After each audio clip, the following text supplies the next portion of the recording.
Hey guys, I'm sitting outside of Emma Kalia's house right now. She is the director of the Malawi Human Rights Resource Center. And I hear that some of you guys want to see what my head looks like without dreads. So I wanted to do a video update for you guys so you could see my hair. Feels crazy. And it is pretty cold, so my head feels cold right now. It does get cold in Africa. It's the winter time right now, so I got a blanket. There's a chicken like cock-a-doodle-doing in the middle of the night. I guess it's severely confused. Anyway, I just wanted to update you guys on just something really interesting that happened. Me and a local pastor, his name's Chipi. He lives around, he's the pastor of a church in the village that me and Matt and my brother Matt and Leroy were staying at. I told him that I wanted to go and talk with a prostitute and just ask her how she got out there on the streets, and just hear her story. And so he is totally willing to go and interpret for me. So this is just a story of what happened. We should pick them up, Chipi said to me. But we aren't even there yet, I responded. We will be able to drive them there, and on the way we can see if they are willing to talk with us, Chipi reasoned. A large part of my hesitation in picking them up was simply rooted in the shakiness that was found in my hands as a result of being nervous. I'd never picked up a prostitute, let alone two at the same time. But before I knew it, Chipi was calling them over to the car as I slowed it to a halt. We will be willing to talk with you, Dorini spoke on behalf of herself and Maggie. We can get a room at the guest house and talk there. The man and woman who worked at the guest house gave Chipi a hard time for only getting one room because he didn't believe that we would all be going to one room to talk without sleeping with the girls, and he wanted to charge us for 2 rooms. This part of Lilongwe is referred to as Chiri Quizano, or Sodom and Gomorrah, because of how incredibly immoral and rampant prostitution is here.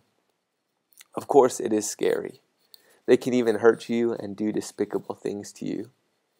We don't want to do it, and we don't like being known as prostitutes.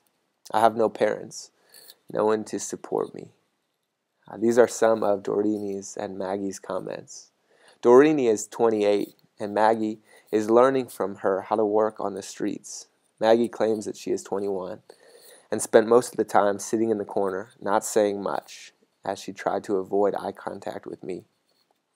Eventually, it came out that Dorini is a trafficker of young girls from her village. She will tell them and their parents that there's a job in the city as a maid that the girls can go and work and do laundry and cook food. But then she brings them here to Chiri Quizano.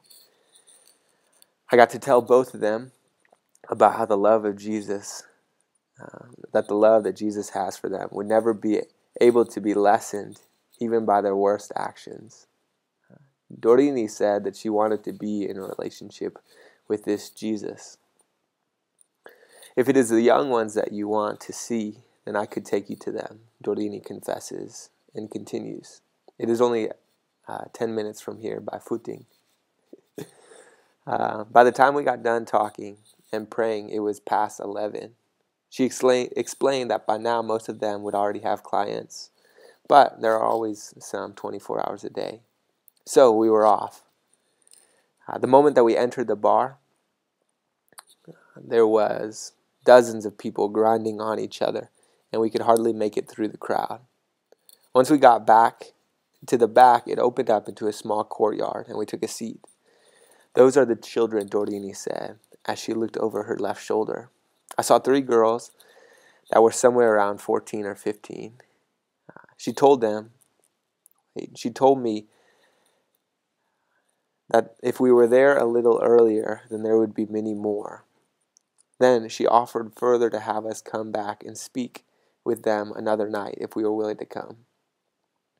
So we planned on going back now next Saturday, and I will let you guys know how it goes. And I wanted to just read you this passage from Luke. Chapter 7, starting in verse 36, it says, Now one of the Pharisees invited Jesus to have dinner with him. So he went to the Pharisee's house and reclined at the table. When a woman who had lived a sinful life in that town learned that Jesus was eating at the Pharisee's house, she brought an alabaster jar of perfume.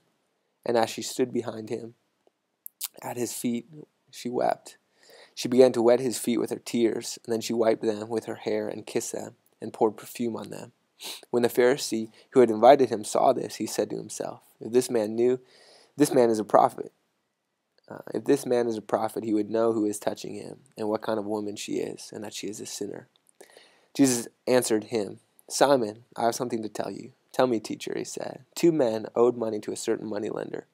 One owed him 500 denarii and the other 50. Neither of them had the money to pay him back, so he canceled the debts of both. Now which one loved him more? Simon replied, I suppose the one who had the bigger debt. That was canceled. You have judged correctly, Jesus says. Then he turned toward the woman, and he said to Simon, do you see this woman? I came into your house. You did not give me any water for my feet, but she has wet my feet with her tears and wiped them with her hair. You did not give me a kiss, but this woman, from the time that I entered, has not stopped kissing my feet. You did not put oil on my head, but she poured perfume on my feet. Therefore I tell you, her sins have been forgiven, for she loved much. But he who has been forgiven of little loves little. All right. Thank you so much. See you guys.